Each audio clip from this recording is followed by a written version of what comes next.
I couldn't pretend anymore. Like, I couldn't find it in me to pretend that I was okay. Today, I have the pleasure of welcoming Shola Emily.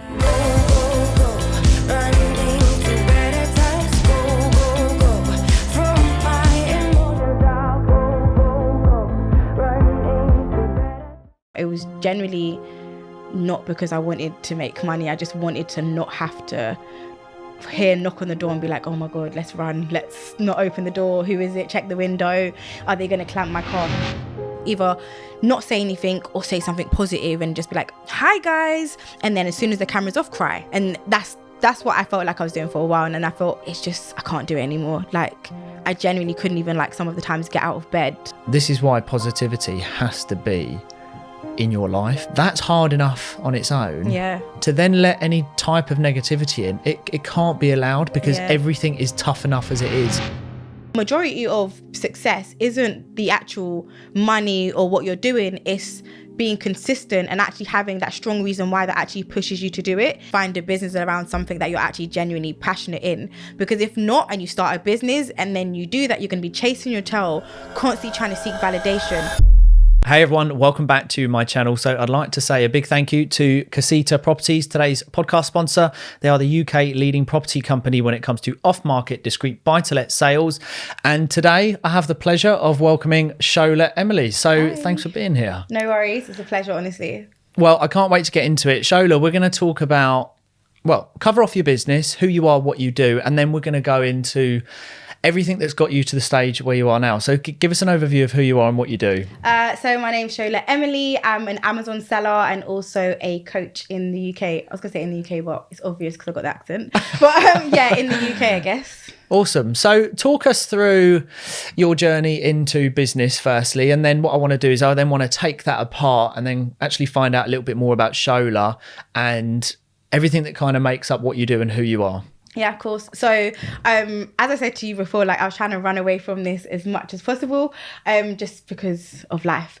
But so I started my journey, and a lot of people think that, like, you know, I didn't wake up one day and be like, oh, I want to start business because I think it's amazing. I want a new side hustle. I started because I was kind of forced into it. So I didn't have like a lot of financial knowledge. I had a lot of debt lingering over me. I had bailiffs at my door.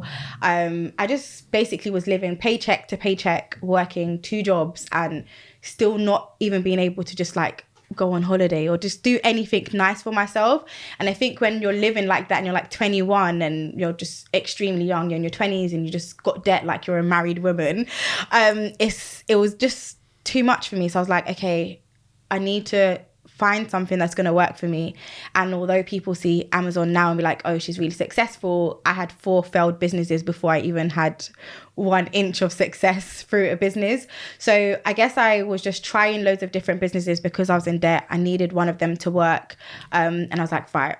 I started off with rent to rent, which is like, you probably know what rent to rent is, but for people that don't, it's like you rent a property from the landlord legally and then sublet it, not illegally, but legally sublet it out. And I felt like that was just too much headache. It's portrayed as being so easy, but you get tenants in your ear left, right and center. It's like, yeah, this is not for me. And then someone introduced me to Amazon. I went on Amazon and had success through it, but it was generally not because I wanted to make money. I just wanted to not have to hear a knock on the door and be like, oh my God, let's run. Let's not open the door. Who is it? Check the window. Are they going to clamp my car? So I got forced into it. And then that was my journey into starting, I guess.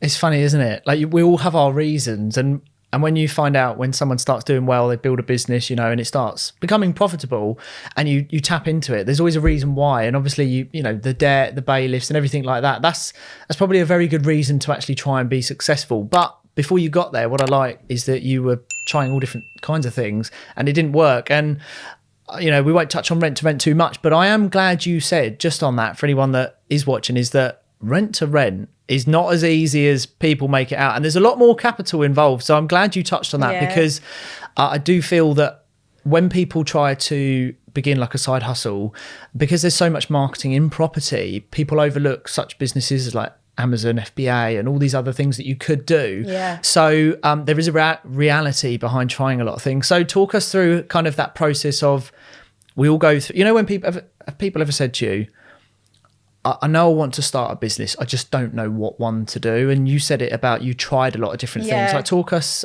through that process of you have to try things, don't you? I think for like, if anyone was to come and say that to me, the first thing I always say, because I have people that will come to me and be like, I really want to do Amazon, like friends, family, like even my lash tech, like she does my eyelashes, like I want to do Amazon. I'm like, you do lashes, it's working for you. And I'm like, I'm not one of those people that say everyone can do Amazon. Like I feel like you have to go where your passion lies.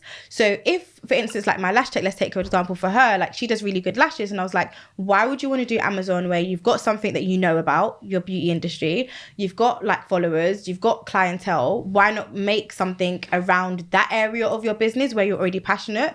Because unless you have a really strong why, like I did, I needed to get out of debt, my brothers were lending me money left, right and center, you're going to struggle with any side hustle that you do, because majority of the side hustle isn't actually, or majority of success isn't the actual money or what you're doing. It's being consistent and actually having that strong reason why that actually pushes you to do it. If you have no reason why for doing, let's say like, you know, your family's well off, you kind of get everything paid for you, you're living a really nice life, why would you start a side hustle? You'll try it, oh, it doesn't work, forget it. Oh, that doesn't work, forget it. So your passion really has to lie in what you're doing, otherwise you won't sustain it.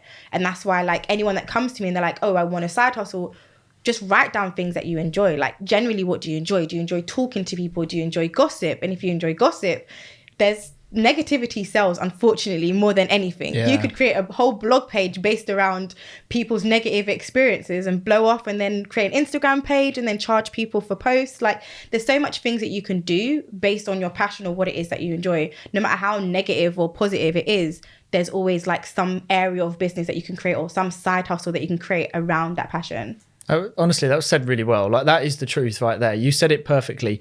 Negativity sells. It's like anything.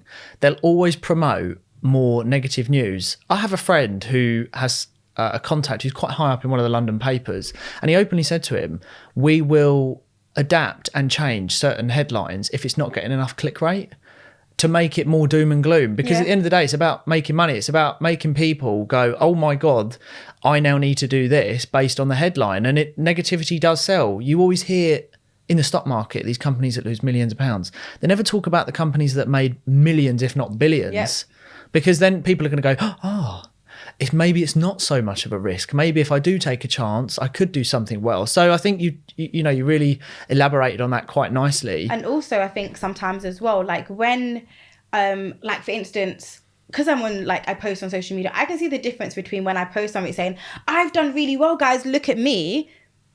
No one's interested. If I talk about, oh my God, guys, this is the journey that I've come through, it's been really hard, really rocky, people resonate with that more. I'm not saying it's necessarily negative, but my journey isn't positive. And that also I can see like in the flesh that will perform better than me saying, I've just made X amount of money on, they're like, don't give a toss, I'm not making that. I more care about the negative stuff of your journey. And like, as weird as it is, like it's all about that. Not saying that everyone should go off now and be like, I'm gonna be super negative, like no. But it generally does, when people feel like they can relate to you, like everyone's just like dark and gloomy right now. If they feel like they can relate to what's being said, everyone's lost money. So if a business lose money, oh, so I'm not the only person that lost money then. They feel like they can relate to it a little bit more. If you don't talk to people, you feel very alienated. You feel like you're on your own. And the funny thing is, we'll sit there sometimes and, you talk to yourself and you worry in your own head. But actually, if you start talking to people about it, we're gonna pause. The thing is, they're gonna pick that up. We'll leave this in there. This is why we won't be coming back to this studio. and we can keep that in there. What I am going to do, we'll leave all this in there. Honestly, I'm just like really anal. Okay. There we go. Just ignore me. It's not you. It's me. I've got funny ways about me. I just want to make sure the audio is good. I've had it where the audio is awful. Anyway, we're going to leave all of that in there, by the way. Someone's trying to join the TikTok live, but they won't. And talk over it. It's happened before. But no, I think, being honest and being real and your reason why, a lot of, you said it earlier, when people have got money or they've got parents, I know a few of them as well, and they try lots of different things, but they're never worried whether it works or not. So they're never really driven to make it work. Whereas if it's a case of, Paul and I, we were talking about this off camera with yourself, is when you need it to work because things need to be paid for, that's a big drive to go, do you know what, I can't mope for too long. However, when things do catch up, let's talk about when it does build up and the stress and, you know, when anxiety catches up with you, kind of how have those times been for you? Because they're very real as well. Yeah, I think for me, I already said, I can't even find the tissues in here yet. We'll get some. We'll get some. For me, I think this year's been really difficult, but every single year has been quite difficult for me because I am guilty 199% of going on social media when sometimes I feel quite upset and making it seem like I'm okay. So I don't know if you look at my social media that much, but like there was a time where like I literally was not posting, or if I was posting, it's like once a day or whatever, because it's like I couldn't pretend anymore. Like I couldn't find it in me to pretend that I was okay. So I feel like this year I had like so much big aspirations for this year, and then life is lifing, but I kind of hate that saying, but I had a lot of things that kind of set me back, a lot of things in my childhood that I maybe hadn't dealt with, and I found out some news about my dad, and everything's just kind of crawled on top of me this year when it's like, okay, cool. Are we gonna prioritize my mental health, or are we gonna prioritize money? And I had to make that decision for myself, and I said, okay, this year I'm going to prioritize my mental health. I'm going to do my therapy.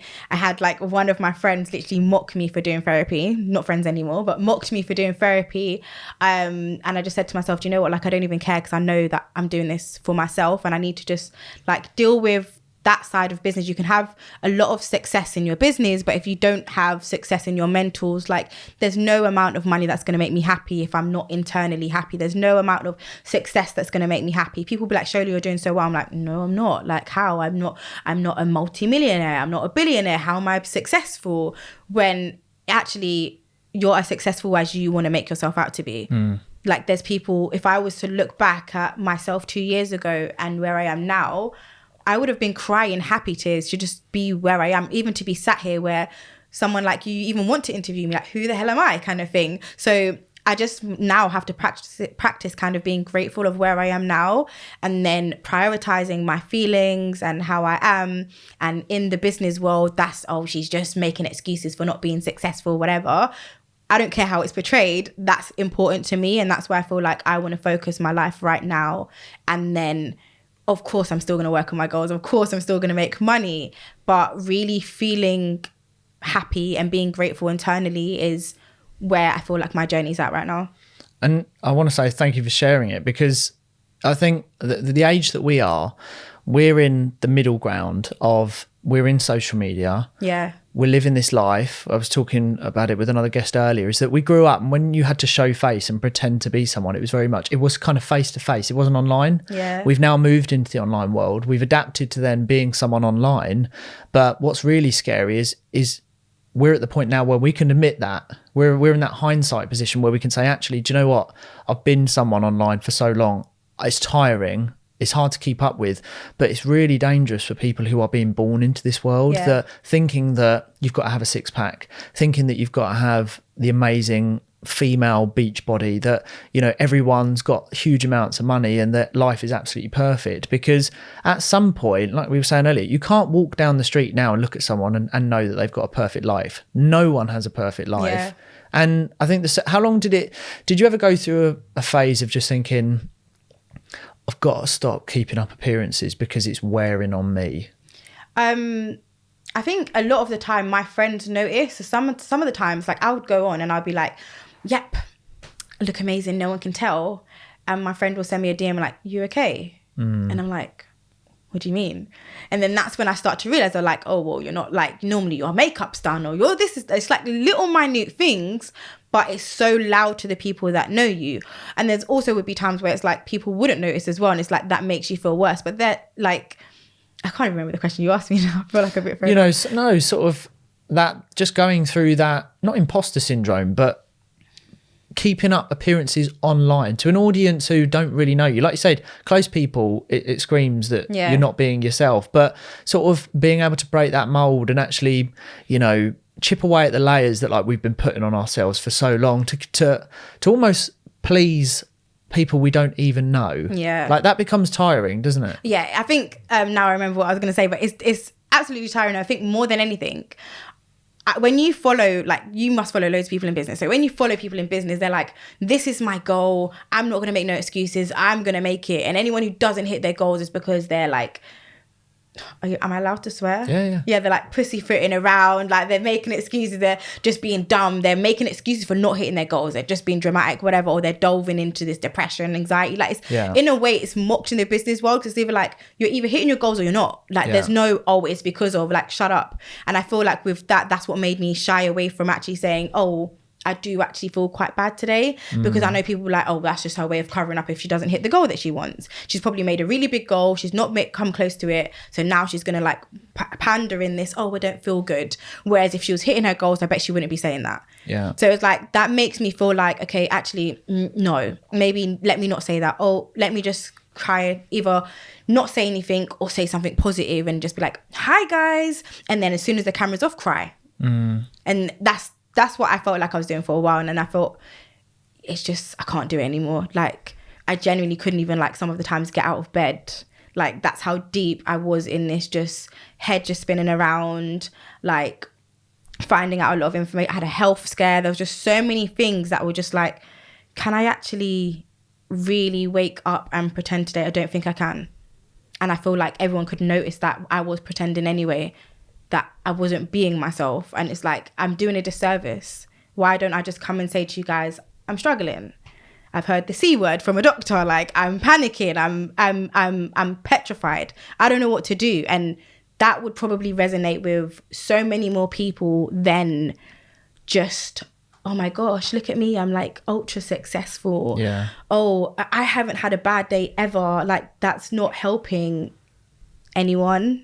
I genuinely don't feel like it is. So I feel like now I really want to try and be honest about everything I'm going through. And if I maybe don't feel comfortable to say it online, then say nothing, I guess. And it can be lonely, can't it? Like, when you're trying to spin all these different plates and you're trying to do the best you can for you, your family, it's tough, isn't it? Like, and you know, I mean, how often do you worry about money? We worry about money all the time. Yeah. That's always a big worry. Is that something that you've worried about? I think for me, it's not even the money aspect. I think for me, it's the like my mum's, like, I don't know if she even wants me to say this, but she's all right. Well, she's got a mental illness, which is quite severe. Like, she relapsed after a couple of years last year, got a bit better, but I was like her full-time carer. And then I was like juggling all of this, like no one knew, but I was just like basically caring for my mum. Had to move her down to where I'd moved to out of London for like 4 months, and just like every second of the day, like call her and make sure she hadn't done anything crazy. So, and then she's also got like a illness, that's her mental illness. She's also got a physical illness where, like, you know, sometimes she gets paralyzed, sometimes she has seizures, she faints. So it's more about making that life a good life for her. I mean, money is all well, it's good, it's amazing, it allows you to do so much more things, but I feel like as a daughter, like, my mum's dedicated her whole life to me. Like, I just want to be able to give her a life that maybe she deserves, where she can relax, where if she is feeling sick or her bones feel weak, she can go to a hot country where her bones won't feel so frail. So I think money is very important. I of course worry about money, but not for the reasons that it's because I want to buy a Lamborghini. Yeah. It's more so that I just want to give my kids, my future kids, my mum, like, a life of no worry, a life of not worrying about who's knocking on the door. Is it Bailey's or is it whatever? I just want her to be comfortable, and that's it, I guess. Do you know, this is why, and to anyone watching this off the back of your story, this is why positivity has to be in your life, because everything you're trying to do for your family, everything we're trying to all do for our families and trying to create a better life, is that this is why we have to give zero tolerance to negativity and people that won't support us, because everything you're trying to do as a business owner, be as a person, both personally and professionally, that's hard enough on its own. Yeah. To then let any type of negativity in, it can't be allowed, because everything is tough enough as it is, especially with this insane toxic world of social media. So it has to be zero tolerance, because the baggage that we carry, that we choose to carry, not all the time, is hard enough as it is. And that's why,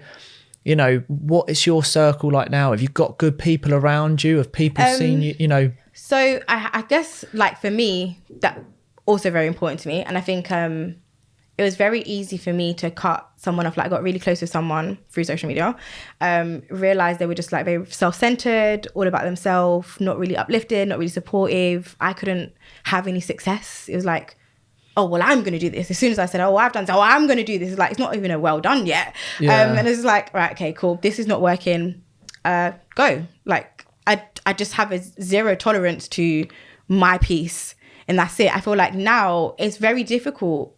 It's a good question. And it's also very difficult because in the world of business, if you're someone who talks about your business too much and you can't switch off, your friends are like, and your friends maybe are not at the same position as you, it's like, you're bragging. All she cares about is money. Yeah. She's so this, she's so that. Is actually like, no, because I know how important my business is to me, I don't really want to sit around and just gossip about other people or whatever. Like what's important to me is like being internally happy and my business. So when you talk about it with people who maybe don't understand that, it's like you're bragging. So you kind of don't be yourself there. And then you now need to find friends who are in business. But again, it's difficult to find friends when you're in this life. Like, where do you find your friends, and do they understand where you're coming from? Do you have to pretend to talk about things that you don't really care about? Like, oh, Shadeborough posted this, oh, that's amazing. Oh, don't really care though, but you've got to pretend to care because it's like that's what your friends care about. So I guess like I've got a handful of friends now. I've got one of my friends which I've known since I was 5. She's like my best friend.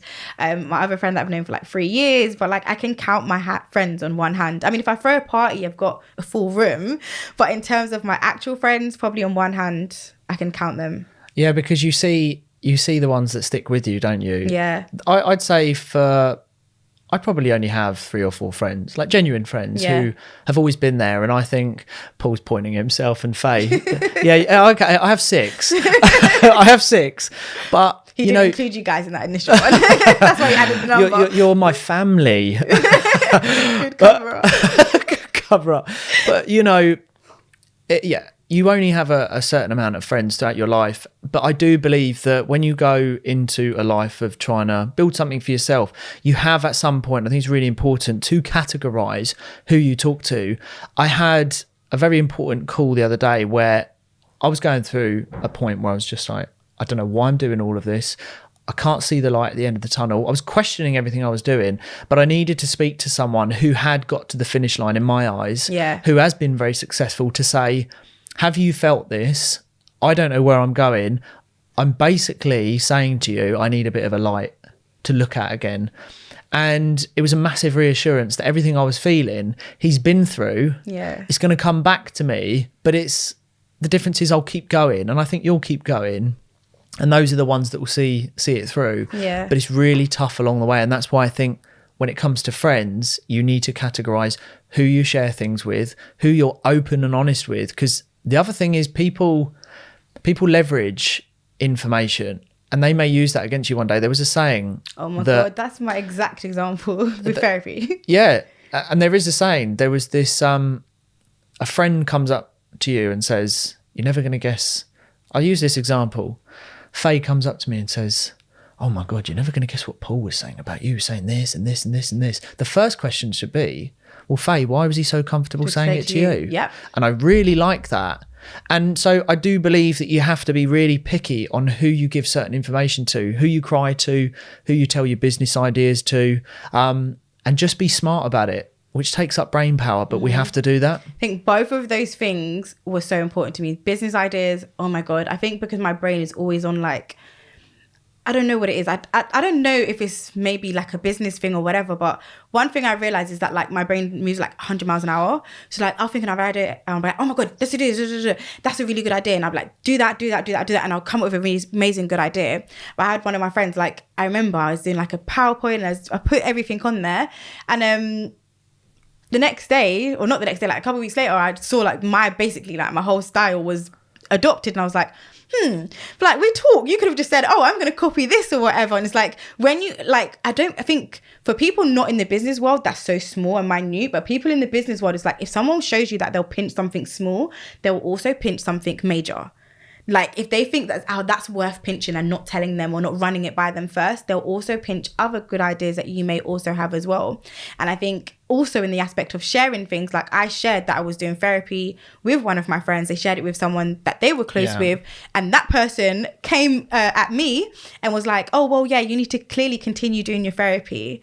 So it's like, how do you even know I'm doing therapy in the first place? Because I don't speak to you. Yeah. And it came from that person that I shared it with as well. So I think those things are so important, especially when, like, if you are trying to be on social media, what you don't want is loads of little people walking around knowing what you're doing, or like traumas or things that are going through in your life, and then maybe coming into a comment one day on your Instagram saying, you do this, and like blurting out everything that is you're going through. So I think I learned who to share things with, and like sometimes I only share things that I genuinely feel comfortable with going outside of, like I'm working with my friend and my therapist to kind of like build the courage to speak about my childhood, because I went through something quite traumatic and I only realized it when you get older. I don't know if that's normal, but I kept having this vision of something happening when I was young, and I was like, did that happen? But it kept coming up. And then one day I went to my therapist, like, I keep on having this vision, and this is what happened to me when I was younger, but I don't know, is it a vision or is it an actual thing? She's like, if you're thinking about it, it's happened, so now you need to accept it. I accepted it. I never thought about it again. So it's now coming to terms with what's happened. And now I'm like trying to build the courage eventually to just be able to come online and be like, this happened, because I know that that's also going to help a lot of people. My journey at the moment's helped so many people in terms of I come from debt. I have people now saying, I also come in from debt. They'll share it in the DMs, but they won't say it publicly. So I'm like that voice. The voice to say, I came from debt and I'm not scared. Like, everyone's showing their 99 credit score. You don't want to see mine. Like, I'm okay with that. I'm okay with saying, okay, maybe I could buy a house, but why would I when my rates are bad? Like, I don't see the rush for me to buy a house. Just find a business that allows me to have bad credit, which is Amazon, make money from it, and then in the long term, doesn't have to be now. Like, social media makes you feel like you have to do it now. No, can do it later, and then that's fine. Also, there's so many points I just want to pluck out of that. I want to go back to trust. It's really, really hard to trust people nowadays, and who you say what to. And what I will say, for anyone watching, I would live by this motto: if you think someone would steal £1, don't let them stick around to when you've got 1 million. Yeah. Because if someone's willing to, pick up that £1 on the floor that you've glued to the pavement to see if they're going to pick it up, believe me, you don't want them around as you grow. Yeah. Because as soon as you start hitting the 100k, 200, 300, 400k, get to 1 million, if they took that £1, they are going to wait that they can get access to that £1 million. So trust is massive, and especially when it comes to business and like just being very open about ideas, because you could come up with the next £1 billion idea, and if you let that slip, and you use the example of you told one person about the therapy, and then someone else uses that to come back at you, depending on how you were with that person, that should have never have got that far, and that should then be a trigger point for you to reevaluate actually who's within that circle. Because going forward, like we said, life is very tough as it is. You need the right people around you.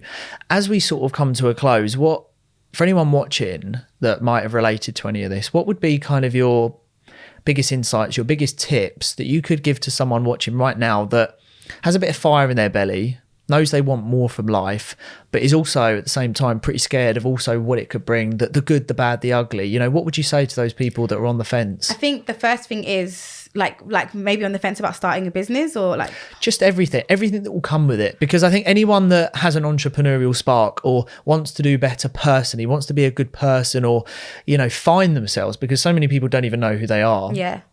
Where do they begin, like in a very busy world? Because it's tough to know where to start. I think the first thing is to understand why you're doing something. And I'm not using the cliche one of like, is it because you want more money, your family? I'm doing it as, are you doing this for yourself, or are you doing this because you want to be perceived in a particular way by people outside of you? So is it because you want to go on social media and say, look, I've started this business, I'm the founder, so you want to do it for like, what's that word when it's like, I don't know what the word is. Gratification, or what was that one? Recognition. Yeah, recognition, or like, are you doing it for like people to cheer you on, or are you doing it for yourself internally? Like if you're doing it for like validation. Validation, that's the word. Sorry, I got it right. Validation. So yeah, if you're doing it for validation, then you need to work on your mentals and your therapy to really get to the like, why do you feel like other people's opinions is important? that's, if I had done that before, I would have been stronger on my journey in business. So I feel like that is the most important reason. If it's because you want to be perceived in a certain way, do therapy or go to church or go to whatever religion or whatever it is you believe. Deal with that issue internally first and find out why other people's opinion is important to you. Once you've dealt with that, then find a business around something that you're actually genuinely passionate in. Because if not, and you start a business and then you do that, you're going to be chasing your tail, constantly trying to seek validation. And there's always going to be someone bigger and better. So you're going to get validation for a little while until someone says, oh, well, I know someone like this and they're doing way more than you. Now that validation is going to make you're not getting validation. You're going to drop, you're going to seek validation again. And you're going to keep doing this journey for something externally rather than internally. So once you've got that out of the way and you're doing it for yourself, then find something you're passionate about, start that business, and then don't necessarily just do what other people are doing, do what you enjoy. And it could be swimming, it could be whatever it is that you enjoy, base a business around that. That was amazing advice, honestly. And I just want to finish on something you said because I want to second it. Validation. I can even sit here and say now that seeking validation can be really dangerous. For a long time, I would always look for validation. And I think when I look back now, through my childhood, I played at a very high level of football. I always had a lot of people around me. I was very much the loud voice in a circle, and I'd always seek the validation. Yeah. And it's not until you get older, you don't mean to do it, but at the time it's actually quite damaging. Yeah. Whereas now I've become very content in myself, and that I need to be more Aaron than the person that creates the energy, the person that's always looking for validation. So anyone that else feels like they need that validation, you probably need to sit there and reflect on your life and actually get to know yourself a little bit more. Shola, it's been awesome. Thanks so much for, diving into that. If people want to reach out, talk to you, find out a little bit more about maybe your business, Amazon FBA, or even learn a little bit more about what you're going through to relate, where can they go? So I've got my Instagram, which is Shola Sells Online. My TikTok's also Shola Sells Online. My YouTube is Mrs. Amazon UK. And I've recently started a new page, which probably is completely blank, but it's called The Vulnerable Her. And that's why I feel like I'm going to start deep diving into more things about just people being more vulnerable. It says her, but if you're a guy, I'm not excluding you. But it is just more because I'm a woman myself. So that's more about like people just being able to be vulnerable and show that side of my journey outside of the business world, because I feel like everyone's going through stuff. Well, it starts with your story, doesn't it? Yeah. So it started. Amazing. Everyone who's watched, thanks so much. And we'll see you all very soon.